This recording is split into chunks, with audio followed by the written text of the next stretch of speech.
Welcome back to Blurred Summits. On today's episode, we are going to be talking about making other people feel valuable. Why is it important to make other people feel valuable, and ways that we can make others in our lives feel more valuable. So, Hudson, why is it more important that we make other people feel valuable? Well, I think one reason I think it's important to make others feel valuable is because it's an intrinsic desire to feel that want, that interest in someone, that kind of connection that something builds between them. So by providing that to someone, it gives them that good feeling of being wanted, being listened to, and feeling like they're actually interested in what you're saying. What are some other things that you think? Yeah, I think another big reason is that truth is there's nothing that matters more to a person than their own problems, right? Like, another person's problems don't matter to them at all. They don't really care. They don't care. They might say that they care, but in reality, a person is inherently pretty selfish in terms of what they care about. Well, so yeah, if you ask someone questions, everyone will talk about themselves forever, right? Oh yeah. Like you see, like if you've seen like Big Brother, that was what some of the people did. Like Dan Giesling, he was the best at this thing. He'd just get people talking about themselves. That's why he got so good and he made it so long in both the times he played. Yeah. Is he would sit there and he'd ask these people, he'd basically interview them. And they'd tell him his whole life story, all this information about them, and he'd say nothing about himself. So he'd gain all this information about someone else without having to reveal anything about himself. Yeah, and if you give people the opportunity to talk about themselves, they'll talk about themselves for days. Exactly. You know, like things that I'm passionate about, I know I could talk about them forever. Even if the person in front of me doesn't know what I'm saying, anything about the topic, you know, I keep going on because I'm so passionate about it, right? And what are people more passionate about than their own lives? Yeah, that's fun. That's like sort of like moving with chess too. I'll talk about people half the time. People are like, what the fuck? Yeah. It's like, what are you saying? It's like, I lost you 10 minutes ago, bud. What is an peasant? Yeah. So, you know, and I think if you want to make long-lasting relationships, you need to make the other person feel valuable. Truth is that if you are in a friendship or a relationship with a person and the other person doesn't feel like you value them as an individual or they don't feel valuable themselves, then it's probably going to dwindle away. It's not going to be a long-lasting thing. Obviously, it goes both ways, right? Like they sort of have to do the same with you. There's only so long where you can do it one way. Like obviously in Big Brother, he's doing it to win a game, so he doesn't care about sharing his feelings or what he actually thinks. But in real life, it has to go both ways, right? Like sometimes you'll be the one just basically interviewing the other person. They'll tell you all their stuff. And yeah. Other times it's the other way. Yeah, I think somebody has to make the first step, you know, but definitely it's something that needs to be reciprocated because, you know, if we're saying a person won't really stick around if you don't care about them, well, same thing goes for you. You know, if somebody doesn't care about me, then how long am I really going to stick around? Well, let's say, like, everyone likes to talk about themselves. How long can you listen to someone talk about themselves without you sharing stuff about yourself? Yeah. It's activity of self-discipline. Yeah. But let's hop right into ways where we can make others feel valuable. Yeah, I think one way is active listening, right? Right. Where you're not really preparing a next question, or you're not prepping something before you've heard something the other person says. So you're actually listening to what the other person says and responding according to what they say, as opposed to saying some canned response or canned question that you have. Yeah. Like you'll notice interviewers in like Hollywood and stuff, they'll be there, they'll either cut them off because they're not going in the right direction, or they'll wait for a response and then say some random other question, not actually acknowledge what the other person said. Right. Not follow what they actually want to talk about, right? They don't really care about what you're saying. No. Right? They're there to get a response that they want. Exactly. That's why... And move on to the next thing that they want to respond to. That's why all these people hate interviewers, hate all the paparazzi, all that stuff, because they don't really care. They just want to get the money. They want to get the press. Yeah. Interestingly enough, do you know who Nardwuar is?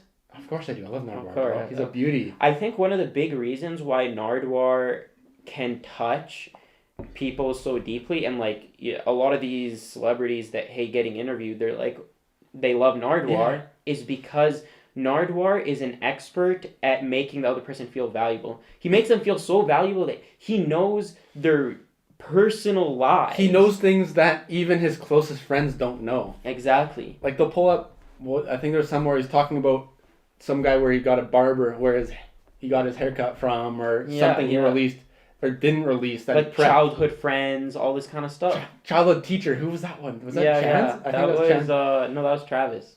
Oh, word. That was Travis. Yeah. And so if a person can know all of these things about yourself, well, of course you're gonna feel valuable because, you know, me, I'm the most important person in my life. And if this person knows about my most important things or my most personal things, well, of course I'm going to love this person. Well, this person's a reflection of who I am. I think they really like the amount of effort he goes to find this stuff too, right? That's the respect they have. It's like, you dug so hard to find this stuff just to see my response to it and get my thoughts on it. Yeah, like I respect you for finding this stuff. It's an amazing, like, I think he has done what nobody else can really do. Well, I think the funniest, I like watching the ones with Chance the rapper, because anytime he just runs away from them. Chance? Yeah. Not Chance. It's I'm thinking Tyler the Creator. I've been thinking the wrong. Yeah. Yeah. I've been. That's what I've been meaning. With Tyler. Because they'll see him at like a concert or whatever. He'll just turn around and just sprint away. Yeah. He's a funny guy. It's so insane how much information that they can pull up on someone. Oh yeah, right. And it requires a lot of effort. And, you know, making other people feel valuable, like, this stuff it's hard to actively listen because intrinsically, we just want to care about what we're saying. We want to make sure that I'm not making a fool out of myself. So I'm just going to be thinking about, you know, like you said, the next thing I'm going to say without caring about the other person. But truth is that if you do that, the other person's just going to feel that. They feel that vibe. It's not even like an obvious thing. You can tell when a person doesn't really care about what you're saying. Yeah, well, with most interviewers, right? They're doing what they want. They're saying, I want this information. They kind of disregard what the other person wants. Yeah. Like who I'm interviewing. They want to tell me about this? No. I want to know about this stuff. Yeah. All the stuff that, usually it's right into their information, like right into their own personal stuff. And the best interviews, you'll notice, like, the best interviews are the ones where the interviewer first lets the person talk fully. You know, they're not interrupting, they're not doing all this kind of stuff. But then also, they're playing off of what they're saying. Yeah, you take what they give you. You take what you give you and you kind of go down that path. Maybe you can try and steer it a certain direction, do that kind of stuff. But when it's super choppy, it just doesn't feel natural. It feels unliked. Like, obviously, you want to, like, nudges, okay. It's like, hey, let's kind of lean a bit more in this direction towards something that's, I guess, mutual is, I guess, what it comes down to. Finding something that the interviewer wants to listen to or wants the response to be about and the person wants to talk about, right? I think lots of interviews, they try to cross that line into too much personal stuff that people don't really want to share. Yeah. With 40 million people. And they're just trying to dig up dirt. Like, it feels ingenuine. And that actually leads into our second point. Kind of, actually, not really, but anyways. So another way, I guess with interviewers, it makes sense. Yeah. Another way to make a people feel valuable is to praise whenever you can, but never flatter. So what is the difference between praise and flattery when we're talking about it in this sense? Is that we know when somebody's sucking up to us. And we know when we're sucking up to other people. It feels disingenuous. It feels fake. It feels like, oh my God. You know you're doing it for a reason. Yeah, exactly. You know they're trying to get something out of you. They're trying to just do this thing. It feels very slimy, you know? But praise, on the other hand, everybody likes to be praised. Yeah. When you accomplish something, you want people to admire it and to tell you good job and to be praised for that effort. So when you go, praise as much as you can to everyone that you can, but make sure that praise is genuine. Make sure, like, when you're saying good job, you actually mean good job, right? When you're saying, oh, that's like an amazing outfit, make sure you mean that's an amazing outfit. Like, if it looks terrible and you don't believe it, don't just flatter them, right? Even if you're going to, like, get a coffee and you say, thank you so much, have a nice day, I really appreciate it. You gotta mean it. Right? You gotta say it. Exactly. Like, that's what, like, when I go, I've realized sometimes I've caught myself wanting to just kind of say it kind of quick. But it's like, no, you gotta say it. You gotta say it and you gotta mean it, because when your intention is different, the other person feels that, right? That's what I feel like. I think the things that I always say is, like, I truly appreciate is, like, put something on the end of it where it's like, you can prove that because sometimes it's kind of lost in interpretation. Yeah, like... So it's like, thank you so much. I really appreciate it. Have a nice day. Yeah. Something where there's more than just kind of like a quick word, right? Something to show the value in it. And then people love that. Or when you, like, go up and it's like, hey, how are you doing? To the cashier or whatever. Bro, I had this incredibly awkward experience where Where I was at Memory Express. It's like a computer store, right? And I was returning a monitor, and I walk up to the dude. I'm like, "Hey, how's it going, man?" And the guy was like, "Not too bad, but you don't really care anyways." He said that to you? He said that to me, and I was standing there, and I was like, "What? No, no!" Like I wanted to be like, "I do care. Like, what do you mean? Like, I do care." But like I was just so taken back by it, I just froze. Well, that showed that like, he didn't care. That shows that he didn't really. Yeah, like bro, that was, and I was like, wait, what? No, like what are you saying, man? And that was, oh man, that was so awkward. It was a terrible. I don't thing. understand why he would do that. Yeah, right. I feel like the dumbest thing you could ever say. I know, because the thing is, it's like. Maybe a lot of people do walk in there, and the truth is, when they ask how are you doing, they're just looking for, yeah, I'm doing well. They don't actually care about how you're really doing. But the thing is, does that really matter though? Yeah, it does. If a person really cares, yeah, it does. I mean, obviously it helps out, but like, I'm just asking it. Like for him, like I kind of work in an experience. It's like it doesn't. You don't lose anything from them being like, oh wow, it's just kind of a conversation, right? Yeah. Like there's no negative to it, so I don't know why you do. Yeah. Because like, that just takes away any possibility of it being a good conversation. Yeah, I know. Bro, that one had me tripping the entire day. I was like, man, should I have said something more? Well, it was just a really crazy experience. He's probably just having a bad day. Yeah, possibly. Well, anyways, another one here that I really, really like is do not expose them, especially in front of others. We are so bad at this. We are the worst. We are the worst. We literally go to expose each other and argue for no reason. Anything. It's like anything, you have to take the other side and try to make the other person wrong. Yeah. Even if we agree with them, we can't say it. Even if it's like, we'll argue the same point. I think we're getting a little bit better. Yeah. I think we're getting a little bit better from where we were, but it's still like really bad compared to just normal humans. Lots of people are like, what is this? Yeah. They're like, what's the point of this entire conversation right now? You guys are just arguing over nothing, pretty much. It's like it's fun though. Like obviously there's times where it's like that where in terms of because we've been friends for so long, I think that's why it works. Yeah, because this is just kind of like our. Like I think we kind of don't have anything to talk about right now. Let's just pick something and just go out. Yeah, like I think if we had just met each other like this year, we've only been friends for a year or something like that, then it would blow up in our face. I don't think we wouldn't even have that type of thing. We wouldn't even be friends. Mm-hmm. You know what I'm saying? Like I think it would definitely not be, because we have a longer history of being friends. I think it can get away with that, but generally speaking, like if you expose people in front of other people, it just makes them feel ashamed of themselves. And we've probably had times where somebody called us out on something in front of other people, and we know how that feels. Yeah. So we, knowing how that made you feel, consider how the other person feels when you expose them. Yeah. And it definitely, like, I don't think there's any circumstance where a person should expose another person in front of other people. Even if they're wrong, even if they literally say something incorrect, just let it slide. Maybe you can address it at a later time, but let it slide in the moment. Well, like with that, like, even when it's us with like our closest friends, we still don't want to be exposed.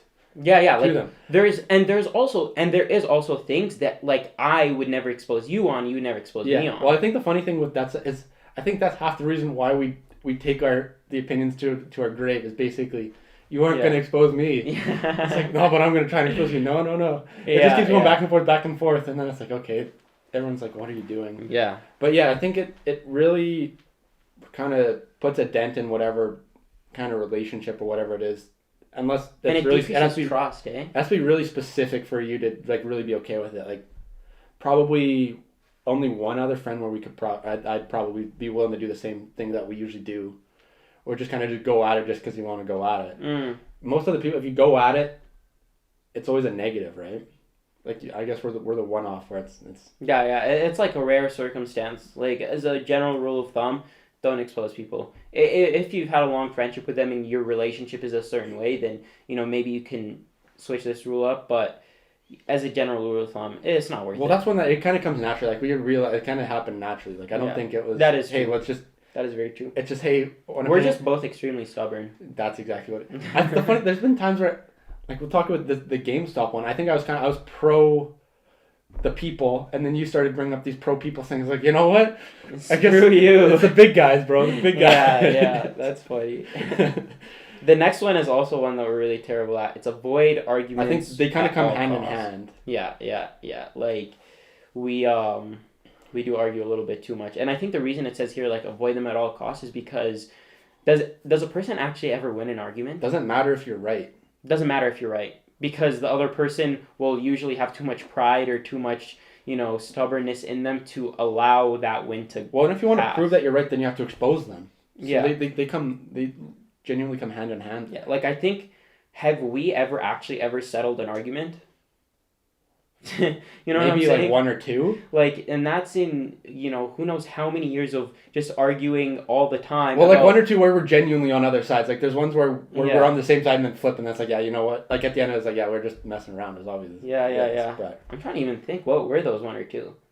Like, I literally has don't there ever know. been ones where we've genuinely flipped the I other don't think person? there's ever been a time where we flipped the other person. Like, yeah, when it wasn't a troll. Yeah.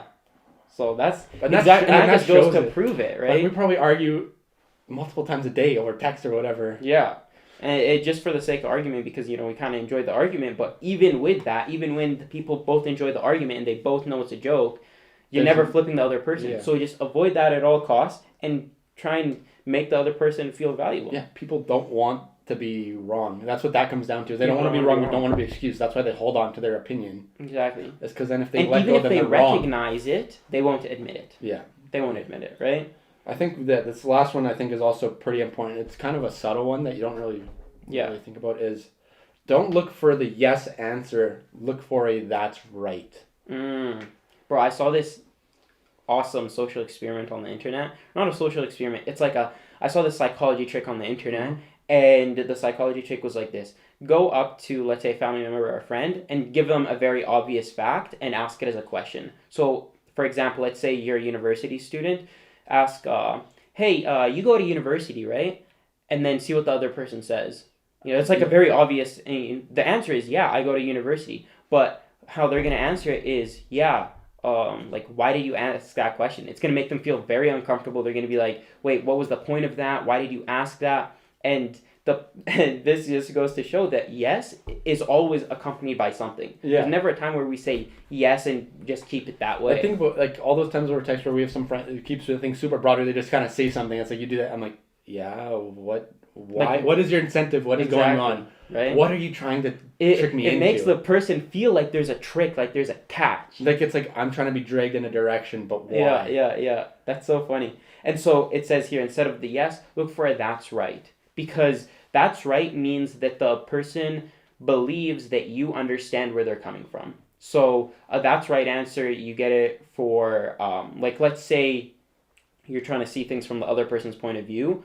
You explain the thing to them, and if the person says, yeah, that's right, or, like, you got what I'm trying to say. Spot on, exactly. So these make the other person recognize that, yeah, you understand where I'm coming from. We're on the same page right now. Yeah, and they feel like you're open with them, right? They don't feel like there's something being snuck behind their back. Or Exactly. Or whatever. It doesn't feel like they're being tricked. That's the big key. It doesn't feel like they're being tricked versus a yes answer feels like, wait, there's some slimy stuff and going on. I feel this all here. comes back to the being genuine too. Like if you're being genuine and actually care, then usually you won't get that yes. Yes is if they're not interested, they'll say the yes. Yeah. But if you're both genuinely into it, they'll answer with a full thing or something, right? And there is truth in that, in like, there is a aura to people. Yep. 100%. You know? We've talked about this- that many times before. Yeah. Like, when a person is talking to you and, they're asking you these questions, stuff like that, you can tell the people who are asking it because they genuinely want to know, or they're curious, or they're looking out for your best interest, or the people who are asking it because there's a follow-up. There's something there to get. There's leading you down a path, exactly. So I think that if a person, when you get those bad vibes, it just pushes you away. Yeah, and then you're on guard the whole time, right? Like You're on there guard could be the the whole one time like that, and then the rest are genuine. You'll still be like, this is going somewhere. They want to take this somewhere. Mm-hmm. I don't know where. I don't trust them. You lose faith in what they're doing, right? Yeah. And I think a big key point is this idea of just being very curious. Like turn yourself into Curious George. You know what I'm saying? Is Curious George even curious? Yeah, Is this a normal monkey? he's the monkey. No, he's the monkey that looks around and was doing a bunch of stuff because he was wondering what's going on. Oh, okay. And he like steal bananas and all this other stuff. Well, yeah, kind of be like him from the sense of his name. I think he is like, actually curious though, because he's exploring and stuff. Oh, but okay. Yeah, be in that sense, like genuinely be interested. Like, let's say Hudson's talking to me about chess, right? Mm-hmm. Now I don't know anything about chess, but like, what if chess is my life's passion, and just because I don't care or I'm just thinking about what I'm gonna say next, I miss out on my life passion. Instead, be like genuinely curious, like this thing could be amazing, and I just don't know about it. So be really curious about that thing, and then people are gonna feel that off of you and be moved by it. Yeah, 100%. Yeah, I think that's with everyone's stuff, right? Everyone has things, secret passions you don't realize until you open up that can of worms, right? Yeah. And you realize, oh no way, that's something I'm into as well, and then you can just go off of that. Yeah, exactly. That's something that I've really been trying to work on, especially this past year, is to be very curious about what the person's doing in front of me. You know, like if a person does a certain sport or a certain activity or they have a hobby, is to just really learn about it, because if it's interesting enough for them to dedicate that much time, then it's probably pretty interesting. Yeah, I think my thing with this is I've always been the type of guy where it's like, if I'm genuinely interested, I'll ask and that. But if I'm not, I'll be dead quiet, which I think I feel like it's okay, because I hate doing that acting bit where I want to pretend where I'm pretending to be interested in that stuff. Just pretending feels weird, hey? Yeah, I mean, some people can do that if they're just trying to really drive a conversation and whatever, but that's not me. The type of guy where it's like, if I'm interested, I'll talk about it, go on it. If not, I'm dead quiet. Like, I'd rather not open something if I know I'm not interested, which I probably could work on. Do you think that you are more interested than not, or not interested than interested? Like in general? Like in general. Like, are you a naturally curious person or not? Just naturally. Yeah, I'd say yeah. So most of the time it is, but obviously you can get the vibe. It's like, okay, that I don't feel. Yeah, I think you are as well. Actually, I think you are more curious naturally, because you like whenever there's just like some random thing, you always search it up. You know what I'm saying? like when I was like, wait, what's that? I'm spelling. And then you just like search it I want to up. know the answer. So I'm like, wait, what's the actual thing? Like we'll be talking. What? He wants to know the answer. Yeah. Like the thing when I know that there's something, an outcome or whatever, I'll be like, okay, what is it? And it's I'm trying to think, what was a recent one? There's always been a bunch of times. Yeah, just like random times you pull it up on your phone. Something I'm like, hold up, I'm gonna look it up. Yeah, you just go dead silent for like 3 minutes, and then like you'll be like, yep, figured it out. Here it is. You guys will Here's be like on a whole answer. new topic. I'm like, it's this. Yeah. And they'll be like, oh, okay. I'm like, okay, what are you guys talking about now? Yeah, you'll be like stuck on an old topic until you figure out the answer. That happens a lot. Like there's so many times I zone out thinking about something, and I'm like, wait, what do you guys say? Like I was like in the conference, like we'll be sitting, Throwback Science B, sitting there. You like lock targets, and you won't move off that target. Like I'll be like, I just look off, and then in my head thinking, and then it just everything else just nothing. Yeah. It's like, wait, what do you guys just talk about? I can figure it out. So yeah. That's funny. Absolutely. Yeah, but anyways, so the big takeaways from today's episode are that if you want to make other people feel valuable, you have to do a couple of things. First, active listen. Next, praise but don't flatter the person. Be genuine in your curiosity and never expose the person in front of you. Thank you guys so much for listening to today's podcast. If you want to watch the full video podcast, you can catch us on YouTube. You can also catch the audio format on Spotify, Apple Podcasts, Google Podcasts, Pandora, and Amazon Music. We are everywhere. If you want to catch daily content, be sure to follow us on Instagram and TikTok, where we also want to get to know who you guys are. So please reach out. Thank you so much.